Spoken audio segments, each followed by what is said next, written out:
The NFC North might just be the best division in the NFL. Led by the Detroit Lions, this division has 4 genuine playoff contenders and a couple of championship contenders. So in today's video, let's do our NFC North preview. Hey guys, so as I mentioned, we're going to be discussing the NFC North, maybe the best division in the NFL. It's got a lot of good teams, and so in today's video, we're going to break down each individual team. Each team will take about 2 to 3 minutes, and then at the very end of the video, I'll give you guys a brief summary and a brief prediction about what this division will look like in 2024. And real quick, before we get into the video, 93%, yes, 93% of you guys are not subscribed to the channel. So if you guys enjoy me and if you guys enjoy the content, please consider hitting the like and subscribe button because that would mean a lot. Let's hop into the video though. So as I mentioned, we're going to be discussing each individual team first, and we are going to start off with the Minnesota Vikings. So last year, the Minnesota Vikings were 3rd place in the NFC North, finishing with a 7-10 record. And after a pretty busy offseason where they moved off of a couple of key players, mainly Kirk Cousins. Now, I don't believe that Kirk Cousins was ever going to get this Minnesota Vikings team into any sort of serious contention, which is pretty unfortunate to say, because me personally, I do really like Kirk Cousins, and I do think he's a really awesome fit with this Vikings team and with what they do offensively. But I do think it kind of goes without saying that they've basically kind of reached their ceiling. This team was going to get better, but it was just very unlikely that they were going to ever really surmount to being a championship contender with Kirk Cousins. So this offseason, instead of paying him the big, large amount of money that he wanted, they decided to move off of him to bring in both Sam Darnold and JJ McCarthy. Now, I do fully expect Sam Darnold will be the starter to begin week 1, and I'm not too sure how it will go down with whether or not he'll be the starter for the full season or if JJ will come in and play some minutes here and there. But I do suppose that at some point this year, we will see JJ McCarthy. Now, I don't really know what he's going to pan out to be in the NFL.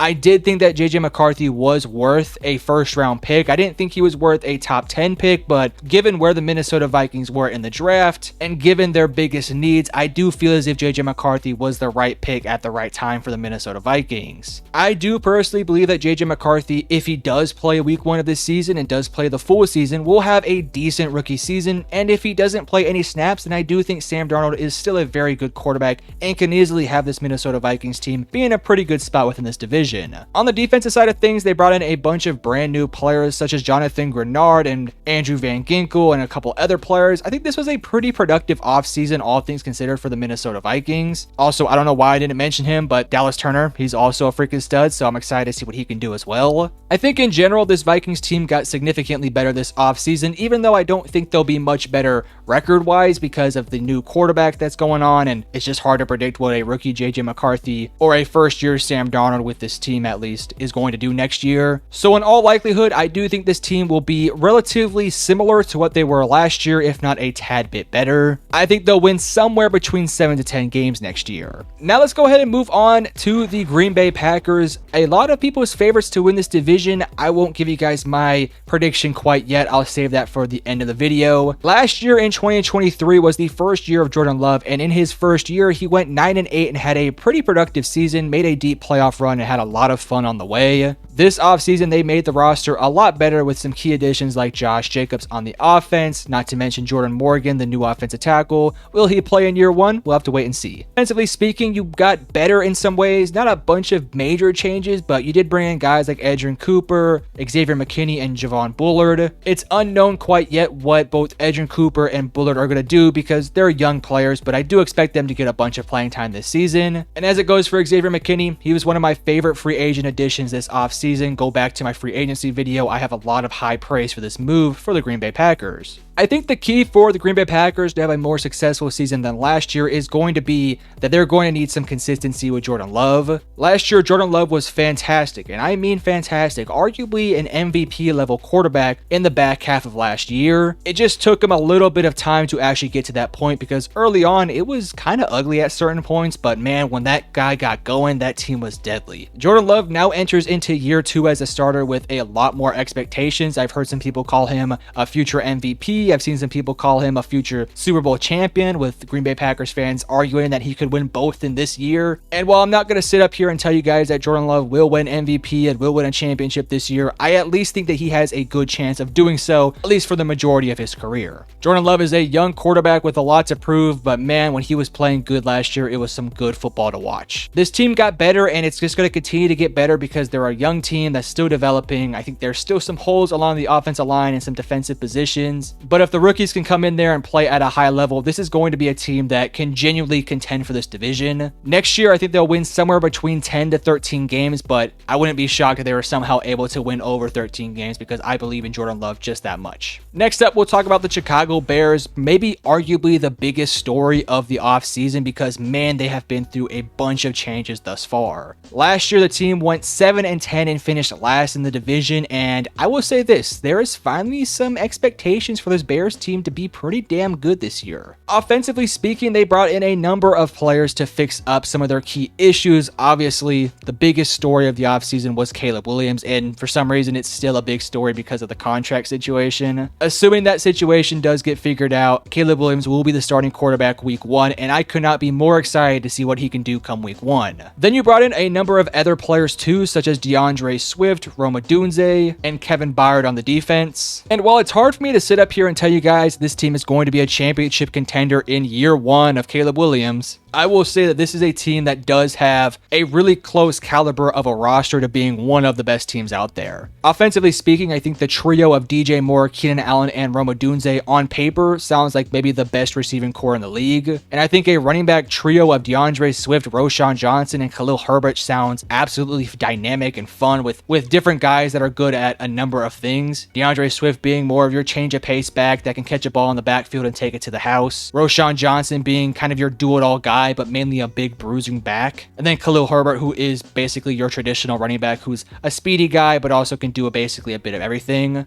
And then your offensive line, while still not the greatest offensive line, I do expect it to be better next year. Darnell Wright is now in year 2. Tevin Jenkins has been in the league for a couple years now. You brought in a new offensive tackle. I don't think he'll start. I think it's going to be Braxton Jones' job to lose, but still the offensive line should be theoretically better. And then defensively speaking, that's really where the unit, to me, on paper shines the most. Your defensive line is led by guys like Montez Sweat, Jervon Dexter, Andrew Billings, and DeMarcus Walker. And I think that defensive line, while maybe not the most star-studded name-wise, is a pretty solid unit that can get pressure on a number of different offensive lines and a number of quarterbacks. Then you have your linebacking core of TJ Edwards, Tremaine Edmonds, Jack Sanborn, and maybe Noah Sewell. We'll see if he can get some playing time this year. I'm excited to see what those guys can do. I think this linebacking trio on paper again sounds really awesome. Then your secondary, man, it's really starting to shape up into being something really special. Jalen Johnson comes back, and alongside him you get year 2 of Tariq Stevenson. Kyler Gordon comes back again, Jaquan Brisker and Kevin Byard. It sounds really good on paper, man. So while again, I'm not going to tell you guys this team is going to be a championship contender, on paper this team does look like it is the real deal, and it's really hard to predict what this team is going to be because we've never seen Caleb Williams play an NFL game. But if we assume that Caleb Williams does live up to the hype of the number 1 overall pick, this very well could be a team that could come out of nowhere to win the division. As of right now, I just don't have enough information on what this team is going to do because I haven't seen Caleb Williams play an actual NFL game. And so until I can say that, I just don't really think I can give you guys a genuine prediction, but I will do my best. I think the Chicago Bears will win somewhere between 8 to 12 games next year. My thought process behind that is that last year with a worser roster and probably a worser quarterback, they managed to win 7 games. And while their schedule is not going to be easy, and a lot of the teams on their schedule have gotten significantly better this offseason, such as Houston, Carolina, even Detroit, Green Bay, Seattle, so on and so forth, I just have a hard time imagining the Chicago Bears team being worse than they were last year. So I think 8 games is a pretty good floor for this team, whereas 12 games is a pretty high enough ceiling that this team could maybe hit. But lastly, let's talk about the Detroit Lions, the favorite and the rightful favorite to win the NFC North once again. Unfortunately, their season did come short last year in the NFC Championship game where they just had a total collapse in that second half. They probably should have won that game. But regardless, they came in first place in the NFC North with a 12-5 record and won the division quite easily. On paper and on the field, this was the best team in this division by a long shot, and I still feel as if it is the best team on paper heading into next year. I do think the Packers, the Minnesota Vikings, and the Chicago Bears all made up some ground on the Lions, but the Lions also got significantly better this offseason as well. The only thing that may hold back the Detroit Lions from maybe at some point losing their grasp of this division is the development of guys like Jordan Love, JJ McCarthy, and Caleb Williams. I think it's pretty fair to say that all three of those quarterbacks have, at least at this point in their career, more potential to be a better quarterback than Jared Goff. I would make the argument that Jordan Love is already a better quarterback than Jared Goff, but I do think it's an argument as of right now. So I do feel as if that Detroit has an opportunity this year to again maintain their grasp of this division, but 2 to 3 years down the line, it could be anyone's division up for grabs. For Detroit, I love basically every single piece of this offense and this defense. It's not a perfect roster, but I think any flaws this team does have offensively and defensively is counteracted by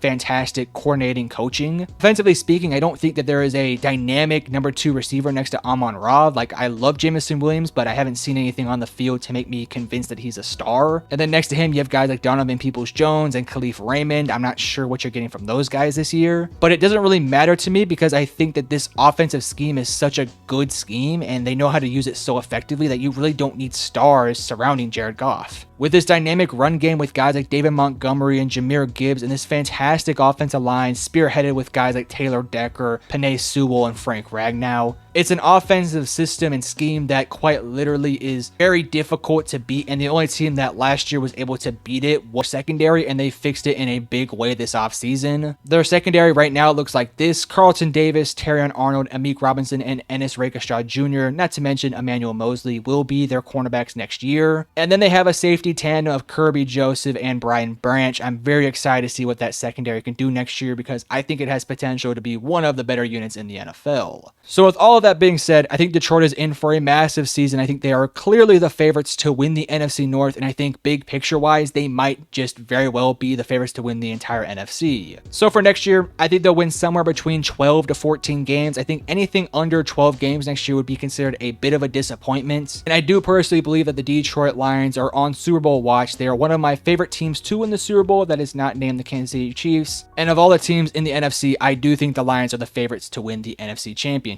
All right, so I'm back. We talked about each individual team in their own little section. Again, I think all 4 of these teams on paper should be awesome next year. I do personally view this division as being somewhat similar to what it was last year. I think Detroit will win the division. I think Green Bay comes second. And then I think it's a toss-up between Minnesota and Chicago. I just don't really know how to predict those 2 teams. So again, I think Detroit's number 1. I think they'll probably win somewhere between 12 to 14 games. Then there's Green Bay. They may be able to jump Detroit because they're also an awesome team. I just personally think right now I can trust Detroit a tad bit more than Green Bay. But who knows? It's anyone's division at this point. Those 2 teams are fighting for number 1, and I think it can go either way. And then below them is Minnesota and Chicago. Both of those teams have the potential to be better than Detroit because of how good they are and how well constructed they have been. To me, the upside of those 2 teams greatly depends on the unprovenness and the potential of their rookie quarterbacks. If JJ McCarthy comes out there and plays like an awesome top 15 level quarterback, that Vikings team very well could win the division. And that same principle goes for Caleb Williams. If he goes out there and performs like a top 15, top 10 quarterback, the Chicago Bears have the roster to be one of the better teams out there. But you guys tell me, do you guys think that the Detroit Lions will win the division? And if not, let me know in the comment section below. Let me know your prediction as to how this division will go. And again, if you enjoyed the video, if you guys enjoyed me, hit the like and subscribe button. And I love you guys. Peace.